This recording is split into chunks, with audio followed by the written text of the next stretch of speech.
Good morning बच्चों। उच्च विद्यालय घोषित की ओर से मैं विज्ञान शिक्षक संजय कुमार आपके समक्ष कुछ ऑनलाइन क्लासेस के लिए उपस्थित हूं। तो सबसे पहले हम विद्युत यानी इलेक्ट्रिसिटी के कुछ न्यूमेरिकल्स के बारे में पहले पढ़ते हैं, उसके बाद फिर और आगे पढ़ाया जाएगा। तो पहला न्यूमेरिकल है, किसी विद्युत बल्ब के तंतु में से 0.5 एम्पियर विद्युत धारा 10 मिनट तक प्रवाहित होती है तो विद्युत परिपथ से प्रवाहित विद्युत आवेश का परिमाण ज्ञात करना है। ठीक है, तो इसमें हम सबसे पहले देखेंगे क्या दिया हुआ है। तो 0.5 एम्पियर है विद्युत धारा, तो सॉल्यूशन के लिए I क्या कहेंगे, विद्युत धारा। तो I बराबर 0.5 एम्पियर। ठीक है, 10 मिनट तक प्रवाहित होती है, टाइम टेकिंग इसमें है 10 मिनट। तो T बराबर 10 मिनट। 10 मिनट को हम सेकंड में बना देंगे तो 10 इंटू 60 यानी 600 सेकेंड। 600 सेकेंड समय लग रहा है। हमको निकालना है क्या, विद्युत आवेश। विद्युत आवेश यानी इलेक्ट्रिक चार्ज। तो इलेक्ट्रिक चार्ज को हम Q से यदि हम सूचित करें, विद्युत आवेश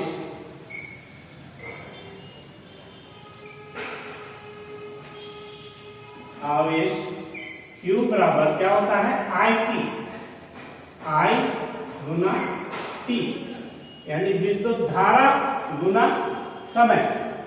तो I का वैल्यू क्या है यहाँ पर 0.5 एम्पियर गुना, इसमें ये टाइम है 600 सेकेंड।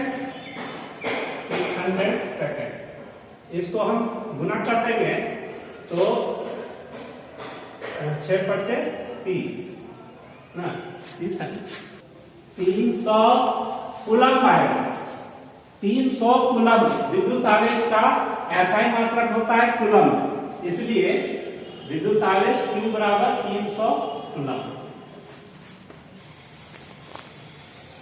तो बच्चों दूसरा न्यूमेरिकल है, 2 ओम, 3 ओम तथा 6 ओम के 3 प्रतिरोधों को किस प्रकार संयोजित करेंगे कि संयोजन का कुल प्रतिरोध A 4 ओम, B 1 ओम। तो इसके लिए एक हम डायग्राम बनाते हैं। डायग्राम इस तरह से बनाते हैं, एक 2 ओम का लेंगे प्रतिरोध और 3 ओम और 6 ओम का जो प्रतिरोध लेंगे उस प्रतिरोध को हम समांतर क्रम में जोड़ देंगे। तो इस तरह का एक फिगर बनेगा। R1 यहां पर दिया हुआ है 2, R2 दिया हुआ है 3 ओम और R3 है 6 ओम। ठीक है, तो A के लिए हम पहले जो 4 ओम लाना है उसके लिए हम क्या करते हैं, R2 और R3 के लिए एक व्यंजक है 1/RT = 1/R2 + 1/R3। R2 का वैल्यू 3 है, R3 का वैल्यू 6 है, यानी 1/3 + 1/6। इसको कैलकुलेशन करेंगे, पहले एलसीएम लेंगे 6 आएगा, है ना। इसको 3 से डिवाइड करेंगे इसको तो क्वोशिएंट 2 आएगा। तो 2 यहां लिखेंगे, इस तरह से 6 को 6 से डिवाइड करेंगे तो क्वोशिएंट 1 आएगा। ये दोनों को जोड़ेंगे तो 3/6 आया। 3/6 को काटेंगे तो आएगा 1/2, अर्थात 1/RT बराबर 1/2, इसलिए RT बराबर 2 ओम। तो 2 ओम आ गया RT यानी पैरेलल में। RT का मतलब है प्रतिरोध पैरेलल में। ठीक है, 2 ओम आया। अब सीरीज में चूंकि ये किया हुआ है इसलिए इसको RS यदि हम निकालेंगे तो RS बराबर R1 + RP। R1 दिया हुआ है यहाँ 2 ओम प्लस R3 अभी हम निकाले 2 ओम, दोनों को जोड़ देंगे तो आएगा 4 ओम, 4 ओम। ठीक है, तो फर्स्ट ए का निकल गया। अब बी का 1 ओम लाना है, तो 1 ओम के लिए हम क्या करेंगे, इसको पैरेलल में यदि व्यंजक लिखेंगे तो 1/RP is equal to 1/R1 plus 1/R2 plus 1/R3। R1, R2, R3 का वैल्यू दिया हुआ है 2, 3 और 6, तो 1/2 प्लस 1/3 प्लस 1/6। इसी तरह से इसको कैलकुलेशन करेंगे तो आएगा 3 प्लस 2 प्लस 1/6, 6/6 इक्वल 1। तो RP 1/RP is equal to 1, तो RP इज इक्वल टू 1 यानी 1 ओम। ठीक है, यही इसका आंसर होगा। तो बच्चों, इसके आगे हम श्रेणी क्रम और समांतर क्रम में व्यंजक कैसे ज्ञात करेंगे, इसके लिए सबसे पहले हम श्रेणी क्रम संयोजन में समतुल्य प्रतिरोध ज्ञात करने के लिए क्या व्यंजक निकलेगा, इसके लिए हम आगे पढ़ाएंगे। 3 प्रतिरोधकों के श्रेणी क्रम संयोजन में समतुल्य प्रतिरोध ज्ञात करना, इसी के बारे में पढ़ेंगे। तो सबसे पहले ये हम जानेंगे कि श्रेणी क्रम संयोजन है क्या। तो जब प्रतिरोध का पहला सिरा दूसरे सिरे से, दूसरे का तीसरे सिरे से जोड़ा जाता है तो ऐसे संयोजन को हम श्रेणी क्रम संयोजन कहते हैं। तो इस चित्र में हम देखेंगे, इस तरह से हम सभी परिपथ में जो भी उपकरण है इसको हम जोड़ देते हैं। यह है एमीटर, यहां पर प्लग है, यहां है वोल्टमीटर, यहां 3 प्रतिरोध है R1, R2, R3। ये बैटरी है। तो सबसे पहले हम ये देखेंगे कि X और A के बीच विभवांतर उत्पन्न हो रहा है V1, A और B के बीच विभवांतर उत्पन्न हो रहा है V2 और B और Y के बीच विभवांतर उत्पन्न हो रहा है V3। अर्थात X और Y के बीच यदि हम कंबाइन विभवांतर देखेंगे तो ये इसको हम V से जानेंगे, ये V है। तो हम ये लिख सकते हैं V बराबर V1 plus V2 plus V3। ठीक है, तो ओम के नियम से V is equal to IR। R क्या है, प्रतिरोध, I है विद्युत धारा और V है विभवांतर यानी पोटेंशियल डिफरेंस। ठीक है, तो यदि हम इसमें V1 निकालेंगे तो V1 बराबर क्या हो जाएगा, IR1, ये इक्वेशन नंबर 1। V2 बराबर IR2, इसको इक्वेशन नंबर 2। V3 बराबर IR3,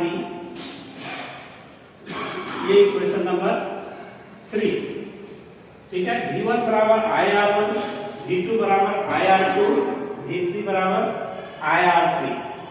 तीनों को यदि हम जोड़ देते हैं, तीनों को जोड़ने पर, तीनों इक्वेशन को जोड़ेंगे तो क्या आएगा, V1 plus V2 plus V3 बराबर IR1 plus IR2 plus IR3। ठीक है, अब V1 plus V2 plus V3 बराबर क्या लिखे हैं, V लिखे, तो हम यहां पर लिख सकते हैं V बराबर IR1 IR2 प्लस IR3। तो इसमें से हम I कॉमन निकालते हैं तो बचेगा ब्रैकेट के अंदर R1 plus R2 plus R3। ठीक है, अब दोनों तरफ हम यदि I से डिवाइड करते हैं तो क्या बनेगा, V बटा I। V बटा I बराबर R1 plus R2 plus R3। V बटा I बराबर क्या होता है? R बराबर R1 plus R2 plus R3। ये हमारा जो व्यंजक आया, ये श्रेणी क्रम संयोजन में समतुल्य प्रतिरोध के लिए R बराबर R1 plus R2 plus R3। ठीक है, अब इसके आगे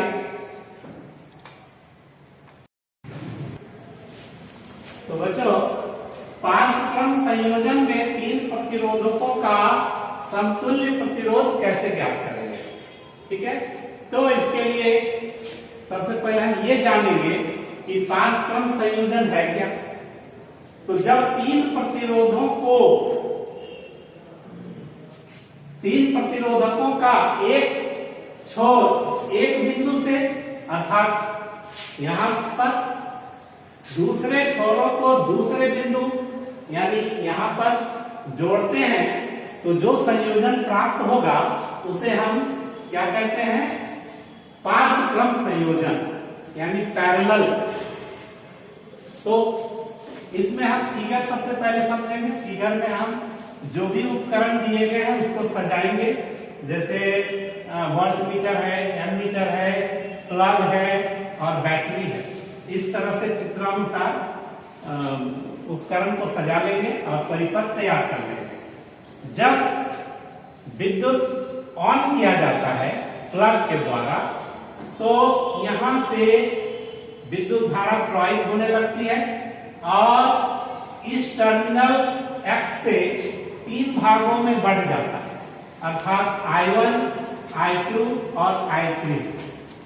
ठीक है, और जब ये आपस में मिलते हैं Y टर्मिनल में, तो पुनः I में परिणत हो जाता है।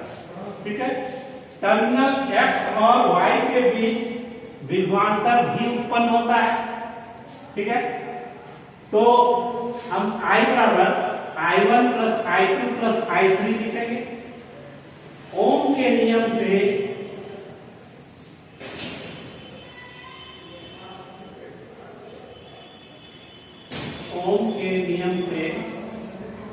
क्या होता है?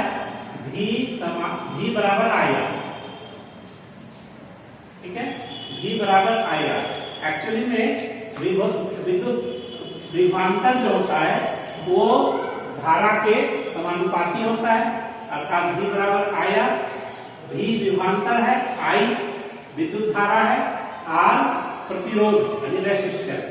ठीक है, यदि हम I निकालेंगे, I बराबर तो क्या निकलेगा? V बटा R। ठीक है, V बटा R यानी विद्युत धारा बराबर विभवांतर बटा प्रतिरोध। अब इसको हम अलग अलग खंडों में निकालते हैं। I1 बराबर क्या हो जाएगा? V बटा R1। I2 बराबर, इसको इक्वेशन नंबर 1 करते हैं। I2 बराबर V बटा R2, इक्वेशन नंबर 2 करते हैं। I3 बराबर V बटा R3, ये इक्वेशन नंबर 3 करते हैं। अब हम क्या करते हैं? तीनों को जोड़ेंगे। तीनों को जब हम जोड़ेंगे तो आएगा I1 प्लस I2 प्लस